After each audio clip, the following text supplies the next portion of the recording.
আসসালামু আলাইকুম, স্বাগতম জানাচ্ছি বিবিসি নিউজ আন্তর্জাতিক সংবাদে। শুরুতেই সংবাদ শিরোনাম, এরপর বিস্তারিত। বিপুল ভোটের ব্যবধানে জয়ী আলী নেওয়াজ নিলেন প্রতিমন্ত্রীর শপথ। পুড়িয়ে দেওয়া বরিশাল আওয়ামী লীগ অফিসে ব্যানার পতাকা। পার্বত্য চট্টগ্রাম বিষয়ক মন্ত্রী হলেন দীপেন দেওয়ান। হাজী ইয়াসিনকে মূল্যায়ন করলেন তারেক রহমান। উৎফুল্ল কুমিল্লাবাসী। দর্শক, এতক্ষণ শুনছিলেন সংবাদ শিরোনাম। এখন বিস্তারিত। আপনি যদি ইসরায়েলের ধ্বংস চান এবং মুসলিমদের পাশে থাকেন, তাহলে ভিডিওতে লাইক করে চ্যানেলটি অবশ্যই সাবস্ক্রাইব করে দিবেন এবং আপনার মূল্যবান মতামত অবশ্যই কমেন্টে লিখে জানিয়ে দিবেন। এখন বিস্তারিত। বিপুল ভোটের ব্যবধানে জয়ী আলী নেওয়াজ নিলেন প্রতিমন্ত্রীর শপথ। ত্রয়োদশ জাতীয় সংসদ নির্বাচনে নিরঙ্কুশ জয় পেয়ে সরকার গঠন করেছে বাংলাদেশ জাতীয়তাবাদী দল বিএনপি। নির্বাচিত মন্ত্রিপরিষদের ২৪ জন প্রতিমন্ত্রী তালিকায় থেকে শপথ পাঠ করেছেন আলী নেওয়াজ মাহমুদ খৈয়াম। জাতীয় সংসদ নির্বাচনে রাজবাড়ী ১, সদর ও গোয়ালন্দ আসন থেকে তিনি নির্বাচিত হন। মঙ্গলবার ১৭ ফেব্রুয়ারি বিকেল ৪ রাষ্ট্রপতি মোট শাহাবুদ্দিনের কাছে প্রতিমন্ত্রী হিসেবে তিনি শপথবাক্য পাঠ করেন। আসনটিতে তিনি ধানের শীষ প্রতীকে ১,৫৪,৫৪১ ভোট পেয়ে বিজয়ী হন। তার নিকটতম প্রতিদ্বন্দ্বী বাংলাদেশ জামায়াতে ইসলামীর অ্যাডভোকেট মোহাম্মদ নুরুল ইসলাম পান ১,০১,০৯২ ভোট। রাজবাড়ী ১, সদর ও গোয়ালন্দ আসনে দ্বিতীয়বারের মতো সংসদ সদস্য নির্বাচিত হন বিএনপির কেন্দ্রীয় নির্বাহী কমিটির সদস্য ও রাজবাড়ী জেলা বিএনপির সাবেক সভাপতি আলী নেওয়াজ মাহমুদ খৈয়াম। এর আগে ২০০১ সালে রাজবাড়ী ১, সদর গোয়ালন্দ আসন থেকে বিএনপির প্রার্থী হয়ে জাতীয় সংসদ নির্বাচনে সংসদ সদস্য নির্বাচিত হয়েছিলেন তিনি। জানা গেছে, ইতোপূর্বে ৩ বার বিএনপির মনোনয়নে জাতীয় সংসদ নির্বাচনে প্রতিদ্বন্দ্বিতা করেন। তার মধ্যে ২০০১ সালের অষ্টম জাতীয় সংসদ নির্বাচনে বিজয়ী হয়েছিলেন। ২০০৮ সালের নবম জাতীয় সংসদ নির্বাচনে তিনি পরাজিত হন। আলী নেওয়াজ মাহমুদ খৈয়াম জেলা বিএনপির সাধারণ সম্পাদক ও পরবর্তীতে ২০১৪ সালে রাজবাড়ী জেলা বিএনপির সভাপতি নির্বাচিত হয়েছিলেন। পুড়িয়ে দেওয়া বরিশাল আওয়ামী লীগ অফিসে ব্যানার পতাকা। গণ অভ্যুত্থানের মুখে পালিয়ে যাওয়া ১৮ মাস পর বরিশালে আওয়ামী লীগ অফিসে দলীয় ব্যানার পতাকা টাঙিয়েছে ছাত্রলীগ। মঙ্গলবার ১৭ ফেব্রুয়ারি সকালে নগরীর বিবির পুকুর পাড়ে জনতার পুড়িয়ে দেওয়া আওয়ামী লীগ অফিসে ওই ব্যানার ও জাতীয় পতাকা লাগানো হয়। এই ঘটনার ছবি ভিডিও সামাজিক যোগাযোগ মাধ্যমে ছড়িয়ে পড়লে আলোচনার সৃষ্টি হয় নগর জুড়ে।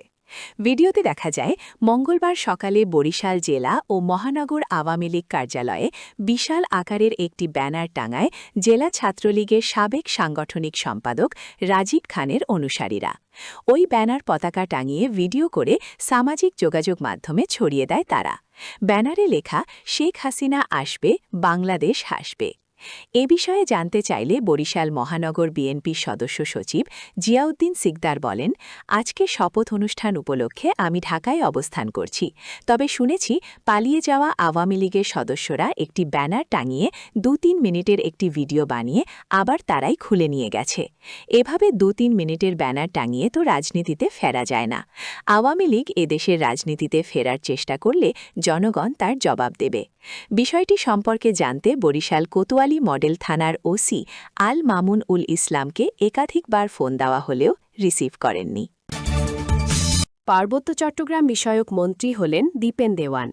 ত্রয়োদশ জাতীয় সংসদ নির্বাচনের পর গঠিত মন্ত্রিসভায় স্থান পেয়েছেন রাঙামাটি ২৯৯ আসন থেকে বিপুল ভোটে নির্বাচিত সংসদ সদস্য অ্যাডভোকেট দীপেন দেওয়ান। তিনি পার্বত্য চট্টগ্রাম বিষয়ক মন্ত্রণালয়ের দায়িত্ব পেয়েছেন। এদিকে দীপেন দেওয়ানকে পূর্ণমন্ত্রী দেওয়ায় নেতাকর্মী ও সমর্থকদের মাঝে দেখা দিয়েছে আনন্দ উচ্ছ্বাস।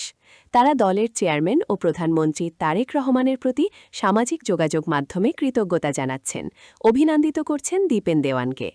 প্রায় ১,৭০,০০০ ভোটের ব্যবধানে সর্বোচ্চ ভোট পেয়ে নির্বাচিত হন দীপেন দেওয়ান। তিনি পেয়েছেন ২,০১,৮৪৪ ভোট। তার নিকটতম প্রতিদ্বন্দ্বী স্বতন্ত্র প্রার্থী পহেল চাকমা পেয়েছেন মাত্র ৩১,১৪২ ভোট।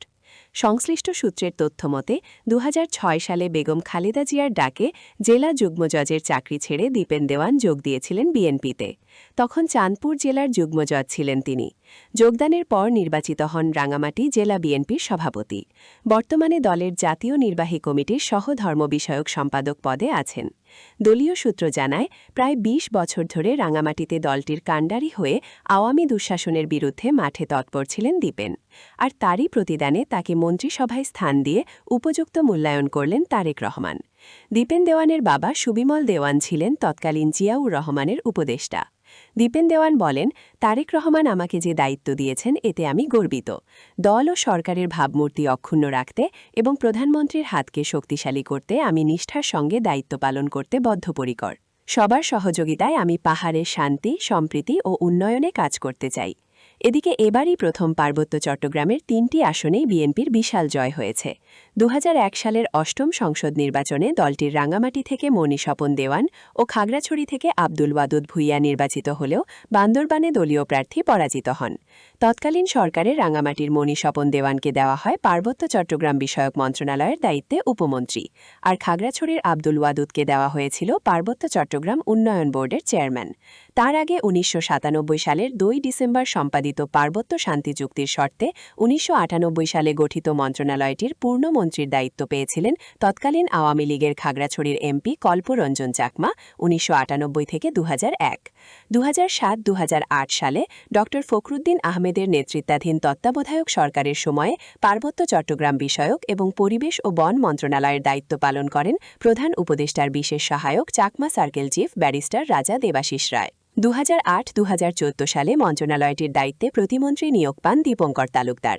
২০১৪-২০১৮ সালে মন্ত্রণালয়টির প্রতিমন্ত্রীর দায়িত্বে ছিলেন বীর বাহাদুর উষয় সিং। এরপর ২০১৮-২০২৩ সালে মন্ত্রণালয়টিতে পূর্ণমন্ত্রীর দায়িত্ব পান তিনি। ২০২৪ সালে আওয়ামী লীগ আবার সরকার গঠন করলে খাগড়াছড়ির কুজেন্দ্র লাল ত্রিপুরাকে মন্ত্রণালয়টির প্রতিমন্ত্রী দেওয়া হয়।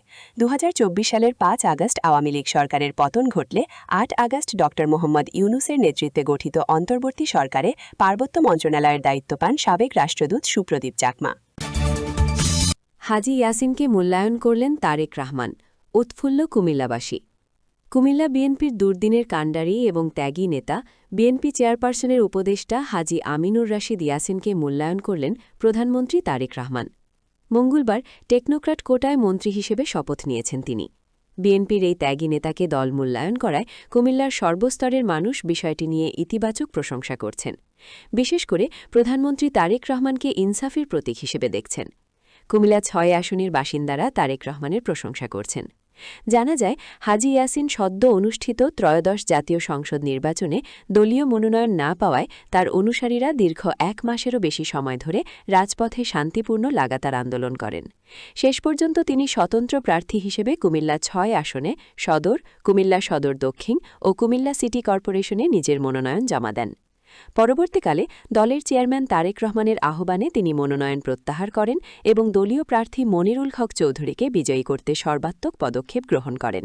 তাছাড়া ইয়াসিনের উদ্যোগে কুমিল্লা দক্ষিণ জেলার ৫টি সংসদীয় আসনে বিরোধ নিরসন হয়। এসব আসনে বিএনপির প্রার্থীরা জয়লাভ করেন। স্থানীয়রা জানান, কুমিল্লায় ৮টি সংসদীয় আসনে জয়লাভ করেছে বিএনপি। এর মধ্যে 5টি সংসদীয় আসনে প্রার্থীদের বিজয়ে হাজী আমিনুর রাশিদ ইয়াসিনের ব্যাপক ভূমিকা রয়েছে। তিনি কুমিল্লা দক্ষিণ জেলা বিএনপির নির্বাচনী সমন্বয়ক ছিলেন। এর আগে ইয়াসিন ১৯৯৬ সালের ষষ্ঠ জাতীয় সংসদ নির্বাচনে কুমিল্লার ৯ আসন থেকে সংসদ সদস্য নির্বাচিত হন। ২০০১ সালে কেন্দ্রীয় বিএনপির সদস্য মনোনীত হন। ২০০৯ সালে কুমিল্লা দক্ষিণ জেলা বিএনপির সাধারণ সম্পাদক এবং কেন্দ্রীয় কমিটির সহকৃষি বিষয়ক সম্পাদক হন। পরবর্তীকালে কেন্দ্রীয় কমিটির ত্রাণ ও পুনর্বাসন সম্পাদক মনোনীত হন।